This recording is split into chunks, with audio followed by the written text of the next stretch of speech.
Panama papers से जुड़े मामले में ऐश्वर्या राय बच्चन को प्रवर्तन निर्देशालय ने समन कर पूछताछ के लिए बुलाया। ऐश्वर्या राय बच्चन को 2 बार पहले भी पूछताछ के लिए बुलाया गया, लेकिन दोनों ही बार उन्होंने नोटिस को स्थगित करने की गुजारिश पनामा पेपर्स लीक की जांच कर रही स्पेशल इन्वेस्टिगेशन टीम के समक्ष की। हालांकि ईडी के मुताबिक आज भी ऐश्वर्या राय बच्चन पूछताछ में शामिल नहीं होंगी। ईडी जल्द ही उनको नया समन जारी करेगी।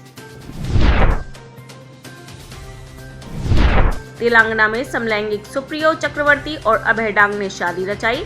लगभग 1 दशक लंबे रिश्ते को आगे बढ़ाते हुए शादी के बंधन में बंधे समलैंगिक जोड़े की दोस्त सोफिया डेविड ने यह शादी करवाई। सोफिया खुद LGBTQ समुदाय से हैं। अपनी शादी को लेकर सुप्रियो ने कहा कि इसने सभी को संदेश दिया है कि खुश रहने के लिए किसी की इजाजत की जरूरत नहीं है। केंद्र सरकार के आधार कार्ड और वोटर ID कार्ड को जोड़ने के प्लान पर अजदुद्दीन ओवैसी ने आपत्ति दर्ज कराई। अजदुद्दीन ओवैसी ने संसद के शीतकालीन सत्र में लोकसभा में नोटिस देकर नए इलेक्शन लॉ बिल 2021 का विरोध किया। अजदुद्दीन ओवैसी ने अपने पत्र में लिखा है कि आधार कार्ड और वोटर ID कार्ड को जोड़ने से कई नुकसान हैं, जिसमें नागरिकों की सुरक्षा और निजता को खतरा है। आगे दावा किया गया है कि इससे सरकारों को जनता को दबाने, मताधिकार से वंचित करने और भेदभाव करने के अधिकार मिल जाएंगे। उत्तर प्रदेश के शाहजहांपुर से जमीन विवाद को लेकर हत्या का सनसनीखेज मामला सामने आया। यह घटना शाहजहांपुर के बंडा थाना क्षेत्र के गांव बरीहोरा का है। बताया जा रहा है कि निर्मल सिंह ने अपने भाई साहब सिंह की भाला मारकर निर्मम हत्या कर दी। हत्या की वजह सरकारी जमीन पर कब्जे को लेकर बताई जा रही है। हत्या की इस घटना का किसी ने वीडियो बनाकर सोशल मीडिया पर वायरल कर दिया। पुलिस ने मुख्य आरोपी को गिरफ्तार कर लिया है। यूपी में ग्रेटर नोएडा की हाई प्रोफाइल सोसाइटी से 24 साल की लड़की 7वीं मंजिल से नीचे गिरने की घटना सामने आई। बताया जा रहा है कि जब लड़की फ्लैट की खिड़की से नीचे गिरी तो निर्वस्त्र हालत में थी। पुलिस ने बताया कि लड़की पश्चिम बंगाल की रहने वाली है और हरियाणा के पानीपत में रहती है। 12 दिसंबर को लड़की ग्रेटर नोएडा अपने दोस्त से मिलने आई थी। आधी रात के आसपास लड़की अचानक 7वीं मंजिल से नीचे गिर गई। शुरुआती जाँच में पुलिस को यह पता चला कि लड़की नींद और नशे में होने की वजह से खिड़की से नीचे गिर गई। रोहिणी कोर्ट ब्लास्ट मामले में दिल्ली पुलिस के हत्थे चढ़े DRDO साइंटिस्ट ने दावा किया है कि उसने हार्पिक पी लिया है।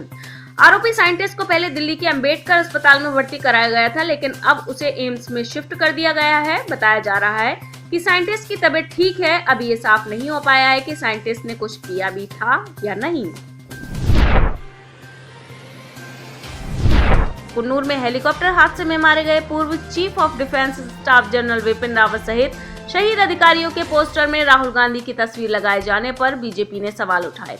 बीजेपी ने कांग्रेस पर निशाना साधते हुए आरोप लगाया है कि पार्टी ने शहीदों का अपमान किया है। बीजेपी के राष्ट्रीय प्रवक्ता शहजाद पूनावाला ने ट्वीट कर राहुल गांधी पर निशाना साधते हुए लिखा, बेशरम कांग्रेस पार्टी शहीदों के साथ राहुल गांधी की तस्वीरें श्रद्धांजलि सभा की दीवार पर लगाती है। ये लोग बिना एक परिवार की पूजा किए सैनिकों का सम्मान भी नहीं कर सकते। छत्तीसगढ़ के सरगुजा जिले में एक फर्जी किडनैप का मामला सामने आया। यहां पर एक युवक को मोबाइल पर PUBG गेम खेलने की ऐसी सनक लगी कि उसने खुद की किडनैप की फर्जी कहानी रच डाली। आरोपी ने कपड़े उतारकर अपने हाथ पैर बांधे, फिर मुंह पर टेप चिपकाकर फोटो खींची और परिजनों को भेज दी। फोटो के साथ एक मैसेज भी लिखा कि तुम्हारा बेटा मेरे कब्जे में है, अगर उसे जिंदा देखना चाहते हो तो 4 लाख रुपए भेज दो। अफगानिस्तान में बदतर होते मानवीय और आर्थिक हालात पर रविवार को पाकिस्तान की संसद में इस्लामी देशों का एक बड़ा सम्मेलन हुआ, जिसमें इमरान खान ने कहा कि ISIS पाकिस्तान को अफगानिस्तान में रहकर डराता रहा है और अफगानिस्तान में स्थिरता की जरूरत है। उन्होंने कहा, अफगान सीमा से हम पर पाकिस्तान पे IS ने हमले किए।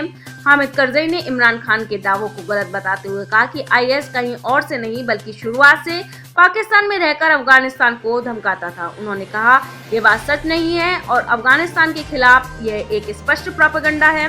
वास्तव में शुरुआत से अफगानिस्तान को IS से खतरा पाकिस्तान के जरिए रहा है। चीन समर्थक उम्मीदवारों ने हांगकांग के विधान परिषद चुनाव में भारी जीत का दावा किया है। इस चुनाव में अब तक का सबसे कम मतदान हुआ है। चीन के हांगकांग चुनाव प्रणाली में व्यापक बदलाव लागू करने के बाद ये पहला लेग को चुनाव है। इन बदलावों ने हांगकांग का राजनीतिक परिदृश्य ही बदल कर रख दिया है। चीन ने राष्ट्रभक्त प्रस्ताव पारित किया जो चीन को प्रत्येक उम्मीदवार की जांच करने का हक देता है।